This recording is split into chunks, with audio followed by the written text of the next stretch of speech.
আচ্ছা, আজকে একটা ছোট্ট টিপস, যারা লং ডিস্টেন্স রিলেশনশিপে আছেন, তো অনেক সময় আছে যে মানে আপনার প্রেমিক আসলে কারোর সাথে রিলেশনে বা আপনি দূরে আছেন, হ্যাঁ, সে আসলে কারোর সাথে সম্পর্কে আছে কিনা বা এই টাইপের কিছু। মনে করেন দেখা গেল আপনার সাথে একটু ঝগড়াঝাটি করে সে সারা রাতের জন্য গায়েব হয়ে গেল, মানে সে আপনার ফোন ধরলো না, আপনি ফোন দিতেছেন, সে বলল যে না, আমি আসলে মানে ঘুমের ট্যাবলেট খাইছি তো এর জন্য উঠতে পারি নাই, বা এক্সট্রা এক্সট্রা অনেক অনেক কজ দেখাইলো, হ্যাঁ। তো আসলে কজটা দেখানোর পরে তাইলে বুঝা যাবেন, মানে সে যদি আপনার ফোন না ধরে সারা রাত, হ্যাঁ, তাইলে ভাইবা নিবেন যে সে মনে হয় অন্য কোনো মোবাইল ঘরে রেখা সে অন্য কারোর সাথে আছে। বুঝতে পারছেন?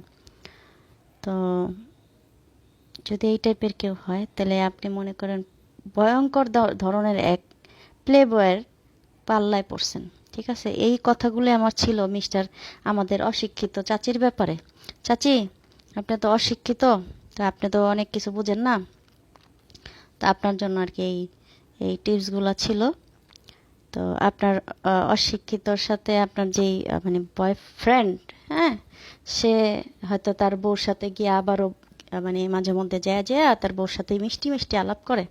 আপনি বলতে পারেন না, মানে আমি একটু বুঝতে পারেন না, আপনি ভাবেন যে সে হয়তো মট্টত খাইয়া ঘুমাইতেছে, হুম। আসলে কিন্তু তা না, বুঝতে পারছেন? তার আশেপাশে গলিতে মলিতে অনেক অনেক মাইয়া আছে, বুঝছেন?